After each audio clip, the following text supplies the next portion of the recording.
नमस्कार, मैं हूं निकिता और आप देख रहे हैं सत्यहिंदी.com। चलिए एक नजर डालते हैं अब तक की सुर्खियों पर। पेरिस ओलंपिक में भारतीय टीम हॉकी के क्वार्टर फाइनल में ग्रेट ब्रिटेन को बेहद कड़े मुकाबले में हराकर सेमीफाइनल में पहुंच गई है। आपको बता दें कि खेल के आधे समय तक मैच में दोनों तरफ से एक एक गोल किया गया था। भारत की तरफ से पेनल्टी कॉर्नर को गोल में बदलकर हरमनप्रीत सिंह ने मैच का पहला गोल किया। वहीं ब्रिटेन के ली मॉर्टन ने अपनी टीम की तरफ से गोल कर मैच बराबरी पर ला दिया। यह मैच पेनल्टी शूटआउट तक पहुंच गया था, जिसमें भारत ने 4-2 से मैच में जीत हासिल की। इंटरनेशनल हॉकी फेडरेशन ने भारतीय टीम को क्वार्टर फाइनल में जीत की बधाई देते हुए अपने आधिकारिक एक्स हैंडल पर लिखा कि कप्तान हरमनप्रीत सिंह और गोलकीपर श्रीजेश के शानदार प्रदर्शन की बदौलत 10 खिलाड़ियों वाली भारतीय टीम ने शूटआउट में ग्रेट ब्रिटेन को हराकर फाइनल में जगह बना ली है।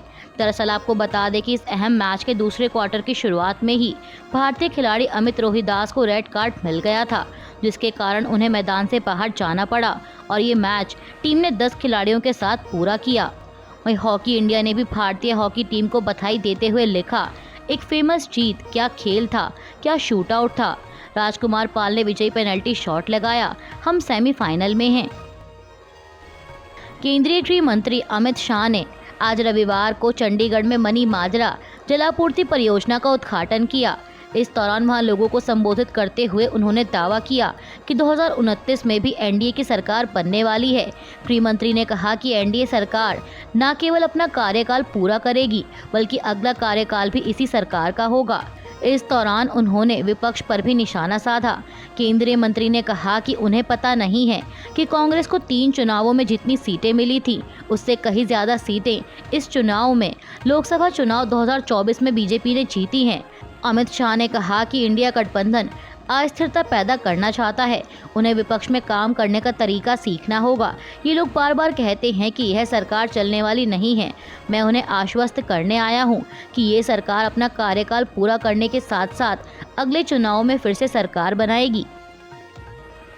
हरियाणा के सोहना में एक सार्वजनिक सभा को संबोधित करते हुए दिल्ली के मुख्यमंत्री अरविंद केजरीवाल की पत्नी सुनीता केजरीवाल ने कहा कि कोई और पार्टी है जिसने सरकारी स्कूल अच्छे किए हों, सरकारी अस्पताल अच्छे किए हों, मोहल्ला क्लिनिक खोले हों। कोई और पार्टी है जिसने बिजली मुफ्त की हो, जहां 24 घंटे बिजली आती हो। ये सब काम देश में केवल एक व्यक्ति करता है और वो है हरियाणा का लाल अरविंद केजरीवाल। और इसलिए पीएम मोदी अरविंद केजरीवाल से चलते हैं। इसी वजह से उनके ये सब काम रोकने के लिए पीएम मोदी ने फर्जी केस बनाया और आपके बेटे को जेल में डाल दिया। पीएम कहते हैं कि केजरीवाल चोर है। सुनीता केजरीवाल ने कहा कि मैं कहती हूँ कि मोदी जी अगर केजरीवाल चोर है तो दुनिया में कोई ईमानदार नहीं है। दिल्ली के स्वास्थ्य मंत्री सौरभ भारद्वाज ने आज एक प्रेस कॉन्फ्रेंस के दौरान बताया कि मैंने डॉक्टरों की कमी के बारे में अप्रैल में एलजी विनय कुमार सक्सेना को एक पत्र लिखा था। विशेषज्ञ डॉक्टरों की भारी कमी है। मैंने फिर से एक पत्र लिखा जिसमें डॉक्टरों को कॉन्ट्रैक्ट के आधार पर भर्ती करने का सुझाव दिया गया, क्योंकि यूपीएससी परीक्षा प्रक्रिया समय लेने वाली है। लेकिन फिर भी उन्होंने डॉक्टरों को कॉन्ट्रैक्ट पर भर्ती करने का कोई आदेश नहीं दिया। पश्चिम बंगाल की मुख्यमंत्री ममता बनर्जी ने आज रविवार को कहा कि उन्होंने झारखंड के अपने समकक्ष हेमंत सोरेन से बात की है और उनसे पड़ोसी राज्य के बांधों से पानी छोड़े जाने के मामले पर गौर करने का अनुरोध किया है। बनर्जी ने दावा किया कि झारखंड से पानी छोड़े जाने के कारण पश्चिम बंगाल में बाढ़ जैसी स्थिति पैदा हो रही है। हालांकि झारखंड और पश्चिम बंगाल में कई जल विद्युत परियोजनाओं का संचालन करने वाले दामोदर घाटी निगम ने कहा कि बारिश में कमी के कारण पानी छोड़े जाने की संभावना कम है। निगम ने यह भी कहा कि उसे अभी तक नदी के निचले इलाकों में बाढ़ का कोई बड़ा खतरा नहीं दिख रहा। अयोध्या के गैंगरेप मामले पर समाजवादी पार्टी सांसद अफजल अंसारी ने कहा कि अखिलेश यादव इस विषय पर अपना वक्तव्य दे चुके हैं। लोकसभा चुनाव के बाद से उत्तर प्रदेश में जघन्य अपराधों की वृद्धि हुई है। अब सवाल ये है कि अयोध्या की घटना को इतना हाईलाइट क्यों किया जा रहा है। अयोध्या में उपचुनाव होने वाले हैं। अयोध्या के सांसद अवधेश जी के साथ उसके मोहित अंसारी के संबंध को जोड़ देना, उसने आपके या मेरे साथ फोटो खिंचवा ली हो, लेकिन अगर वह ऐसा कोई अपराध करेगा तो उस पर कार्रवाई होगी। अगर कोई अपराध करता है तो वह उसका व्यक्तिगत अपराध है और इससे किसी पार्टी या नेता को जोड़कर इसका राजनीतिक फायदा उठाना यह ठीक नहीं है। उन्होंने कहा कि अयोध्या की घटना की जितनी निंदा की जाए कम है, लेकिन क्या इसकी आड़ में गाजीपुर में 2.5 साल की बच्ची के साथ दुष्कर्म हुआ, उसका कहीं जिक्र क्यों नहीं किया गया। एक और दूसरी दुष्कर्म की घटना, उसका भी जिक्र नहीं किया गया। पहली घटना अशोक सिंह बल्लू जो हिस्ट्री शीटर और दूसरी घटना में जो पेशे से आईटी अरुण कुमार सिंह के मामले को क्यों छुपाया जा रहा है।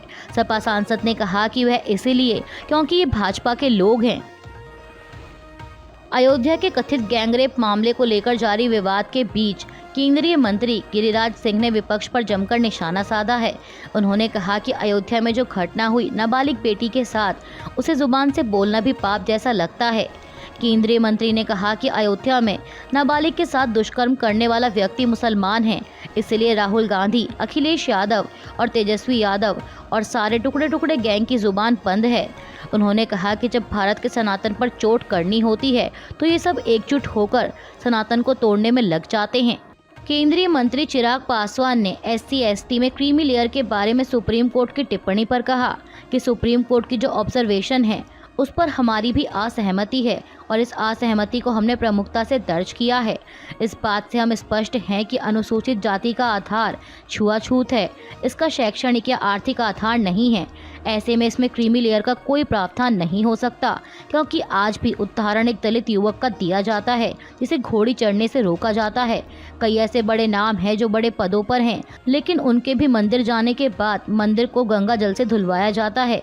केंद्रीय मंत्री ने कहा कि तो आज भी भेदभाव छुआछूत के आधार पर होता है।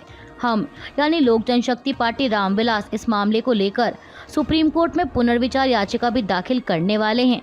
उत्तर प्रदेश के अयोध्या में 12 साल की बच्ची से रेप के मामले में समाजवादी पार्टी लगातार राजनीतिक दलों के निशाने पर बनी हुई है। मीडिया रिपोर्ट्स के मुताबिक सपा नेता मोहित खान पर नाबालिग लड़की को नौकरी का झांसा देकर उसके साथ रेप करने और किसी को बताने पर जान से मारने की धमकी देने का आरोप है। इस मामले में दर्ज की गई शिकायत के मुताबिक मोहित खान ने लड़की को पापड़, बिस्किट वगैरह का लालच देकर अपनी बेकरी में बुलाया और उसे कोई नशीली दवा खिलाकर कथित रूप से उसके साथ रेप किया। मोहित और उसके कर्मचारी को 30 जुलाई को गिरफ्तार कर लिया गया था और उसकी बेकरी भी सील कर दी गई। इसके अलावा उसका लाइसेंस भी रद्द कर दिया गया है और बेकरी में बन रहे सामानों का भी सैंपल लिया गया। अयोध्या के कथित गैंगरेप केस को लेकर विवाद बढ़ता जा रहा है। अब इसी क्रम में भाजपा के बाद बहुजन समाज पार्टी के प्रदेश अध्यक्ष विश्वनाथ पाल ने समाजवादी पार्टी को घेरा है। विश्वनाथ पाल ने कहा कि मुझे मीडिया के लोगों ने बताया है कि समाजवादी पार्टी के कुछ लोग समझौते के लिए दबाव बना रहे हैं। उन्होंने बताया कि मैंने कहा कि मुझे इस बारे में कोई जानकारी नहीं है, लेकिन अगर आप लोग कह रहे हैं तो यह गलत है। किसी दल को अपराधियों के साथ खड़ा नहीं होना चाहिए। बसपा नेता ने आगे कहा कि जहां तक DNA जांच की बात है तो पीड़िता अस्पताल में भर्ती है और जब वह खुलेआम बयान दे रही है तो DNA जांच की कोई ज़रूरत नहीं है। अगर समाजवादी पार्टी इस तरह की बात कर रही है तो वह अपराधियों को बचाना चाह रही है। उन्होंने कहा कि जब समाजवादी पार्टी की सरकार थी तो मुझे नहीं लगता है कि इन्होंने इस तरह की किसी घटना में कोई DNA जाँच कराई थी।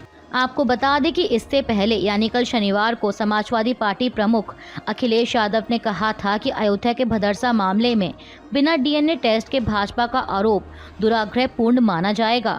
कुकृत्य के मामले में जिन पर भी आरोप लगा है उनका DNA टेस्ट कराकर इंसाफ का रास्ता निकाला जाए, न कि केवल आरोप लगाकर सियासत की जाए। अखिलेश ने कहा था कि जो भी दोषी हैं उन्हें कानून के हिसाब से पूरी सज़ा दी जाए, लेकिन अगर DNA टेस्ट के बाद आरोप झूठे साबित हों तो सरकार के संलिप्त अधिकारियों को भी ना बख्शा जाए, उनके खिलाफ भी कार्रवाई की जाए। यही न्याय की मांग है। साथ ही उन्होंने मांग की कि सरकार पीड़ित परिवार को तत्काल 20 लाख रुपए की सहायता प्रदान करे। उत्तर प्रदेश के अयोध्या के भदरसा में 12 वर्षीय नाबालिग लड़की के साथ हुए गैंगरेप कांड को लेकर समाजवादी पार्टी प्रमुख अखिलेश यादव ने सोशल मीडिया के जरिए एक बड़ी मांग रखी है। अपनी मांग में उन्होंने पीड़िता को अच्छा चिकित्सीय प्रबंध कराने, पीड़िता की हर संभव और सुरक्षा सुनिश्चित करवाने के साथ ही राजनीतिक बयानबाजी को लेकर प्रतिक्रिया दी है। अखिलेश यादव ने कहा कि बलात्कार पीड़िता के लिए सरकार अच्छे से अच्छा चिकित्सीय प्रबंध कराए। बालिका के जीवन की रक्षा की जिम्मेदारी सरकार की है। माननीय न्यायालय से विनम्र आग्रह है कि स्वतः संज्ञान लेकर स्थिति की संवेदनशीलता और गंभीरता को देखते हुए अपने पर्यवेक्षण में पीड़िता की हर संभव सुरक्षा सुनिश्चित करवाएं। अखिलेश ने आगे कहा कि बदनीयत लोगों का इस तरह की घटनाओं का राजनीतिकरण करने का मंसूबा कभी कामयाब नहीं होना चाहिए। लोकसभा में नेता विपक्ष राहुल गांधी ने शुक्रवार को दावा किया था कि पार्लियामेंट में उनके दिए गए चक्रव्यूह वाले बयान के बाद जांच एजेंसी ईडी उनके यहाँ छापेमारी का प्लान बना रही है। अब राहुल गांधी के इसी बयान को लेकर राजनीति शुरू हो गई है। इसी कड़ी में कांग्रेस नेता अभिषेक मनु सिंघवी ने एक्स पर एक पोस्ट कर बीजेपी को चेतावनी दी। सिंघवी ने कहा कि अगर ईडी राहुल गांधी को गिरफ्तार करने के बारे में सोचती है तो देश बीजेपी के ताबूत में आखिरी कील ठोक देगा। कांग्रेस नेता ने आगे लिखा कि इस बारे में कभी मत सोचना, कभी नहीं। वहीं इससे पहले कांग्रेस सांसद मणिकम टैगोर ने बीजेपी सरकार की ओर से राजनीतिक उत्पीड़न के लिए ईडी, सीबीआई और आईटी विभाग जैसी एजेंसियों का दुरुपयोग किए जाने पर चर्चा की मांग करते हुए लोकसभा में कार्य स्थगन प्रस्ताव का नोटिस दिया था। अभी के लिए बस इतना ही। बाकी की खबरों के लिए जुड़े रहिए सत्यहिंदी.com के साथ।